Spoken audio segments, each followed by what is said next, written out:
बिस्मिल्लाहिर्रहमानिर्रहीम अस्सलामु अलैकुम। मैं हूं करामत मुगल और मेरे साथ हैं सईद बलोच साहब, सीनियर जर्नलिस्ट हैं, सुप्रीम कोर्ट कवर करते हैं। सईद बलोच साहब, काजी साहब के जाने की तारीख आ गई है। खाना नहीं वो खाएंगे क्यों, कह रहे हैं पेट मैंने बहुत भर लिया है, अब गुंजाइश नहीं है। फिर उनकी लंदन जाने की भी बातें सरेआम होना शुरू हो गई हैं। लेकिन जाते जाते काजी साहब एक तो जो लेगेसी छोड़ के जा रहे हैं वो बहुत ख़तरनाक है। उस लेगेसी का शिकार कौन कौन बनेगा और कौन कौन सा जज है जिसको अब काजी साहब के किए हुए पर पानी फेरना है, उसे धोना है, साफ करना है। सुप्रीम कोर्ट में सबसे बड़ा चैलेंज है एतमाद का, जजों के दरमियान और फिर आवाम का सुप्रीम कोर्ट पर एतमाद।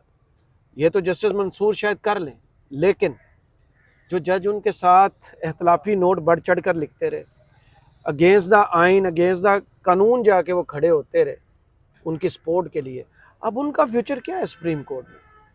बहुत शुक्रिया करामत मुगल साहब। आप कभी पब्लिक वाशरूम्स में गए हैं? गए हैं कभी? वहाँ ना एक जुमला दरवाजों के पीछे लिखा होता है दीवारों के ऊपर। ये इंतहाई बदबूदार शुरू हो गया व्लॉग। नहीं नहीं, सुने ना, सुने तो सही। वहाँ लिखा होता है कि अपने किए किराए पे पानी फेर के जाएं। तो यहाँ हमारे मुल्क में रियासती इदारों के अंदर बड़े बड़े ओहदों पर बैठे हुए बहुत सारे लोग भी इसी तरह का गंद डाल के जाते हैं, लेकिन वो ये लिखना भूल जाते हैं दीवारों के ऊपर या दरवाजे के पीछे कि अपने किए किराए पर पानी फेर के जाएं। तो वो फिर किसी ना किसी को ना वो पानी फेरना पड़ता है। अब काजी साहब के होते हुए भी आप देखें बहुत ज़्यादा गंद डाला गया है, और काजी साहब तो किसी सूरत इसके ऊपर पानी फेरते हमें नज़र नहीं आते। तो फिर किसी ने तो आगे ये पानी फेरना है ना, तो वो पानी फेरने वाली फिर शख्सियत कौन हो सकती है? मुमकिन तौर पे चीफ जस्टिस, मुस्तकबिल के चीफ जस्टिस मंसूर अली शाह साहब। उसकी वजह यह है कि मंसूर अली शाह साहब ने 3 साल से ज़ायद अरसा चीफ जस्टिस पाकिस्तान रहना है। बहुत सारी चीज़ों के हवाले से मंसूर अली शाह साहब की बातों से, उनके ऑब्जर्वेशन से हमें एक इंदिया मिलता है केसेस की समाअत के दौरान भी कि वो मुमकिन तौर पे किन किन ऐसे वो मामलात हो सकते हैं जिस पर वो इस्लाहात करने की कोशिश कर सकते हैं, या जो चीज़ें उनकी इस्लाहाती एजेंडे की तरजीहात में शामिल हो सकती हैं। मिसाल के तौर पे अभी पिछले दिनों इस्लामाबाद की फेडरल जुडिशल एकेडमी में एक तकरीब थी, और उस तकरीब में जस्टिस मंसूर अली शाह साहब भी मौजूद है, और वहाँ उन्होंने तकरीर की और उन्होंने ADR जो आर्बिट्रेरी होता है ना, ये डिस्प्यूट रेजोल्यूशन वगैरह, मसालती जिस पर माजी में खोसा साहब ने शायद बहुत काम जी किया। जी, तो वो मसालियत वाला जो मामला है ना, उस तरफ हमें जस्टिस मंसूर अली शाह साहब का भी रुझान बहुत ज़्यादा नज़र आता है। और जस्टिस मंसूर अली शाह साहब ये समझते हैं कि इस वक्त अगर पाकिस्तान की अदालतों में 22 से 24 लाख मुकदमात ज़ेर इल्तवा हैं, तो वो मसालियाती कोशिशों से उनमें से आधे से ज़्यादा जो मुकदमात हैं वो बग़ैर अदालतों में जाए, बग़ैर कोई पैसा खर्च किए, बग़ैर वकील किए, वो मुकदमात हम निपटा सकते हैं। लेकिन इस मामले में उनको सबसे ज़्यादा मज़ाहमत अगर सामने आ सकती है, उनको मज़ाहमत का सामना करना पड़ सकता है, तो वो फिर उनकी अपनी वकला बरादरी होगी। सही, क्योंकि 2019 में साबिक चीफ जस्टिस आसिफ सईद खोसा ने जब चेक वाला मामला होता था ना, चेक आप देते थे, बाउंस हो जाते थे, तो उसके केसेस बनते थे। उसके ऊपर जब खोसा साहब ने इस्लाहात की कोशिश की थी और हर ज़िला में SP लेवल पर एक शिकायत सेल बनाया था, और ये कहा था कि ये चेक बाउंस होने वाले मुकदमात बराह रास्त अदालतों में आने की बजाय पहले उस शिकायत सेल में जाएंगे। SP लेवल का अफसर होगा जो इन सारी चीज़ों को देखेगा, पार्टीज़ को बिठाएगा और ये डिस्प्यूट हल करने की कोशिश करेगा। अगर वहाँ पार्टीज़ का डिस्प्यूट हल नहीं होता, तो फिर उसके बाद ये मामला मुमकिन तौर पर अदालतों में ले जाया जाएगा। तो ये जब उन्होंने ये सारा प्रोजेक्ट शुरू किया, तो सबसे पहले जो उनके खिलाफ आवाज़ बुलंद हुई वो वकला की जानिब से की गई। सही। क्यों? क्योंकि जो चेक बाउंस का पहले मामला वकीलों के पास जाता था, अदलिया के पास जाता था, तो ज़ाहिर बात है वो केसेस उनके पास ना जाते तो उनकी दिहाड़ी बंद होने का खदशा था। लेकिन इसका फ़ायदा ये हुआ कि सिर्फ 3 महीने के अरसे के अंदर अंदर निज़ाम इंसाफ में से 97,000 केसेस का बोझ कम हुआ। सही। टोटल 1,04,000 और समथिंग दरखास्तें आई, हाँ। और उसमें से 97,000 से ज़ायद दरखास्तें, बल्कि 98,000 के करीब थी, जो अदालतों में नहीं गई, बल्कि वो SP का लेवल पर वो जो शिकायत सेल बनाया गया था, वहाँ से ही ये सारे मामलात जो है वो हल कर दिए गए। तो इससे हमें एक ये झलक मिलती है।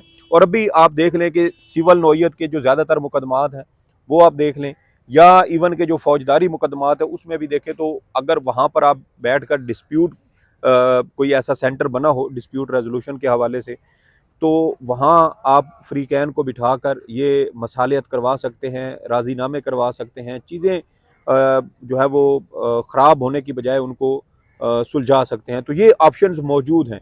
और जस्टिस मंसूर अली शाह हमें मुझे जो लगता है कि एक कभी इम्कान ये है कि वो इस साइड पे ज़रूर जाएंगे, क्योंकि इससे पहले भी सुप्रीम कोर्ट में जो एक एडीआर से मुतल्लिक एक कमेटी बनाई गई है, उस कमेटी के सरबराह कौन है, उस कमेटी के सरबराह भी जस्टिस मंसूर अली शाह हैं। इसके अलावा कुछ सुप्रीम कोर्ट के सीनियर वकला हजरात हैं और दीगर लोग भी उस कमेटी का हिस्सा हैं। तो एक तो ये चीज़ है कि उनको इस्लाहात करनी है। फिर निज़ाम इंसाफ के अंदर इस वक्त अदलिया के अंदर जो सबसे ज़्यादा एक साख का मसला है, काजी साहब जो इस सुप्रीम कोर्ट की हालत करके जा रहे हैं, जो निज़ाम इंसाफ की हालत करके जा रहे हैं, अगर आप इस वक्त माइक लेके सड़कों पर निकलें तो सिवाय चंद नून लीग के कटर अक्लबंद किस्म के नून लीगी हजरात जो हैं, शायद वही आपको बीप वाले चलेंगे, फिर शॉर्ट्स नहीं जी जी सिर्फ बीप। मैं वही कह रहा हूँ कि इंतहाई कटर किस्म के, जिनके ऊपर शायद वो इल्म की रोशनी का भी कोई असर नहीं होता ना, वो उनकी मोटी चमड़ी होती है, तो सिर्फ वो आपको शायद ऐसे लोग मिले जो काजी साहब की परफॉर्मेंस से मुतमईन हो, या फिर नून लीग के जो सियासी रहनुमा हैं, कारकुनान जो हुकूमती पार्टी लेवल पे जो कारकुनान हैं, शायद वो आपको कुछ मुतमईन मिलें, या फिर काजी साहब की वो क्या कहते हैं उसको कि गैर जाहिर शुदा मीडिया टीम के लोग आपको उनकी तारीफ करते नजर आएंगे। उसके अलावा कुछ छुपा नहीं रहता, उसके अलावा कोई बंदा आपको सोशल मीडिया पर वाज़े नजर आ जाए। जी जी, कोई बंदा आपको काजी साहब की तारीफ करता हुआ नहीं मिलेगा, कोई पाकिस्तानी भी। तो ये जो गंद काजी साहब डाल के जा रहे हैं ना, इसके ऊपर भी फिर आके मंसूर अली शाह साहब ने ही पानी फेरना है। तो मंसूर अली शाह साहब जब पानी फेरेंगे तो ज़ाहिर बात है कि अकेले तो शायद उनसे कुछ ना हो पाएगा, तो फिर उनको बड़ी मेहनत भी करनी पड़ेगी।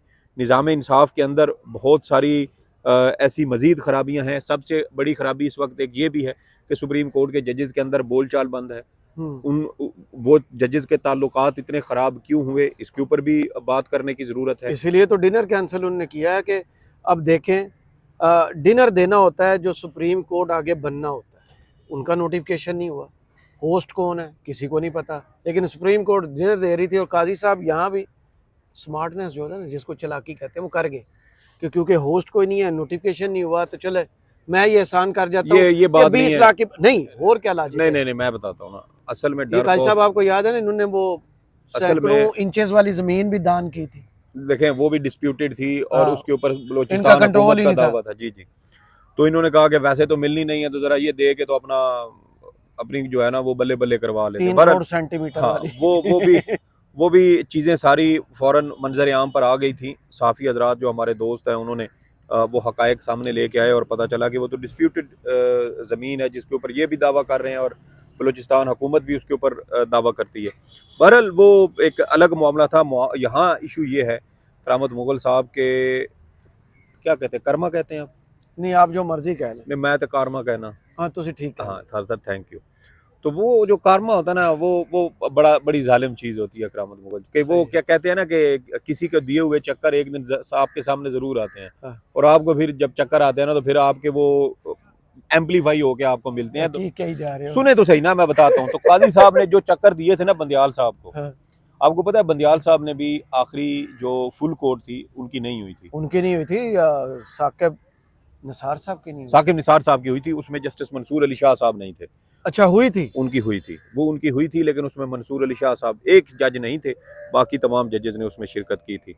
और साकिब निसार साहब का जो अलविदाई डिनर था वो भी बड़ा शानदार था, बड़ी बाकायदा महफिल मौसीकी और बड़ी गज़लें और बड़ा अच्छा वो उन्होंने किया था। बहरहाल काजी साहब की अब हालत ये है कि आपने जो बीज बोए हुए हैं ना, अब वो बड़े हैं कांटेदार झाड़ियाँ बन चुकी हैं। तो आपको डर खौफ ये है कि मैं अगर जाऊँगा तो जो कुछ मैंने किया, अगर जस्टिस मंसूर अली शाह ने उसके ऊपर कुछ कर दिया, या ये भी मुमकिन है कि मैं करूँ वहाँ पर जो है वो रेफरेंस लूँ और उसमें जजेस की जानिब से या मीडिया की जानिब से मुझसे सख्त सवालात होंगे, तो वहाँ पर भी मुश्किलात का सामना हो सकता है। तो ये बहुत सारे खदशात हैं उसमें। कल मेरी बात हुई बशार राजा साहब से, उन्होंने कहा उसमें आती हैं जजेस की फैमिली, और काजी साहब को अब सबसे बड़ा एक तो ख़तरा वही है, होस्ट कोई नहीं है क्योंकि नोटिफिकेशन नहीं हुआ, कि उसको जस्टिफाई कैसे किया जाएगा, क्योंकि पैसे तो उसने देने हैं जो आने वाला चीफ जस्टिस होगा ना, उसकी तरफ से ये नहीं, डिनर थ्रो होता है। पैसे तो सुप्रीम कोर्ट सुप्रीम ने कोर्ट, देने हैं ना। हाँ, तो उसके होता है ना। देखें, मुझे ये ये बताएं, एलोकेट तो नहीं कर सकते। आपके चीफ जस्टिस होते हुए इस मुल्क की मेरी मईशत जो बात है पूरी वो, अभी नहीं हुई। सुने ना, मैं बताता हूँ। चलो फिर कल ही लगे रहो। इस मुल्क की मईशत तबाह हो गई। हम्म, आपने करप्ट टोला इस मुल्क पर मुसल्लत कर दिया। आप उस करप्ट टोले की धांधली जो है वो उसकी तहकीकात नहीं होने दे रहे। आपने पंजाब के अंदर इलेक्शन ट्रिब्यूनल वाला मामला ख़राब किया। ये चीज़ें कि जब इलेक्शन ट्रिब्यूनल वाला मामला पहले से चल रहा था तो जो कानून साजी बाद में हुई, क्या वो बदनीयती पर मबनी नहीं है? और सिर्फ एक सूबे के अंदर ये मसला क्यों हुआ?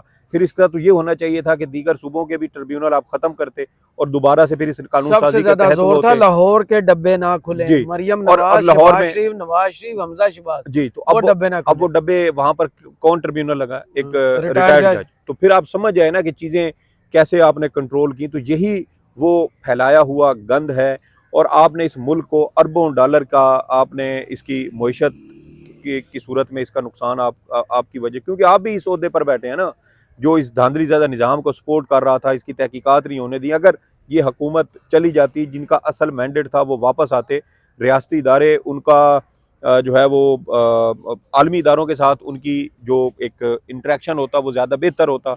जो सऊदी अरब हमसे पीछे हट चुका है, चीन हमसे पीछे हट चुका है, यूएई हमसे पीछे हट चुका है, आज आईएमएफ हमें कर्ज दे, लेकिन शराइत पर शराइत शराइत, हाँ, तो आज भी उसकी कोई डिटेल में बाद में आपके साथ शेयर करता हूँ, आपने अच्छा याद दिलाया। जी जी। तो हमारे अदालती निज़ाम पर भी उन्होंने अब कदगने शराइत लगाना शुरू कर दिए कि नैब को ख़त्म होना चाहिए, नहीं होना चाहिए, कौन है जो करप्शन करता है, किससे कितना टैक्स लेना। और भाईजान मुल्क उन्होंने चलाना शुरू कर दिया है। टैक्सेस वो लगा रहे हैं, बैंकिंग सेक्टर सारा वो लगा रहा है, सब कुछ आप वहां से। और ताने किसको मिलते थे? इमरान खान को। इमरान खान ने स्टेट बैंक गिरवी रखवा दिया, इमरान खान ने ये कर दिया।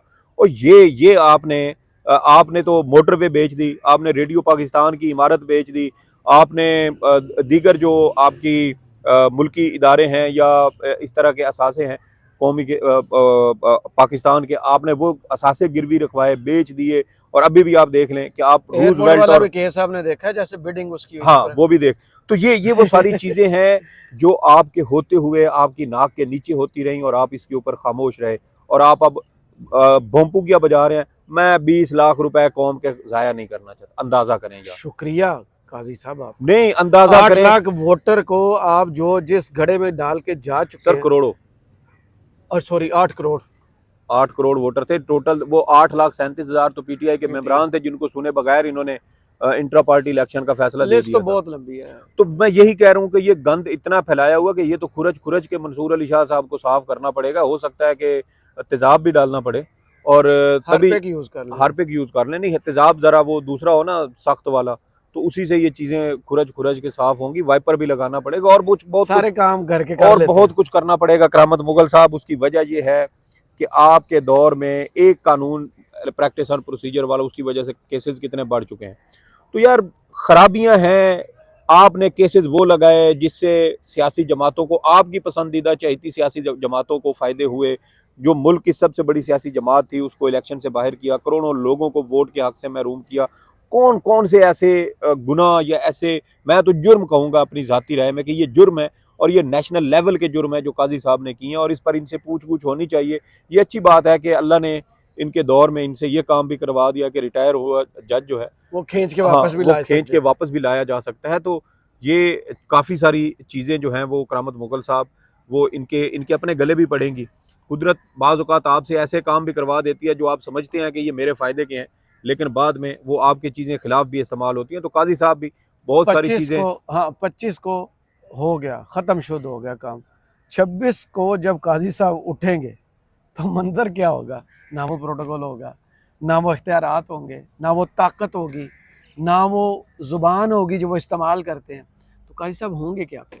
आपने कभी किसी कागज़ के ऊपर ऐसे काटे शाटे मार के ना ऐसे, हाँ, हाँ, उसको कभी ऐसे रोल करके ऐसे उसको डस्टबिन में फेंका? हाँ, यही औकात होगी काजी साहब की। चले हुए कारतूस की इस्तेलाह आपने सुनी है, यही हैसियत होगी काजी साहब की। तो इसलिए करामत मुगल साहब, ये जो ताकत होती है ना, ताकत ये आपके अंदर नहीं होती। ये आप जिस कुर्सी पे बैठे हैं, जिस निज़ाम का आप हिस्सा हैं, ये उस निज़ाम की, उस कुर्सी की ताकत है। साकिब निसार साहब बैठे थे, चीफ जस्टिस थे, 43 साल खुद नोटिस लिए, बड़े बड़ों को अपनी अदालत के सामने बुलाया, आज की तरह। तो आज काजी साहब ने भी यही कर लिया। कल को ये अभी तो ट्रस्टीज़ पे गए थे, डोनट शोनट खाए थे, वहाँ से इनको बुरा भला कहा गया।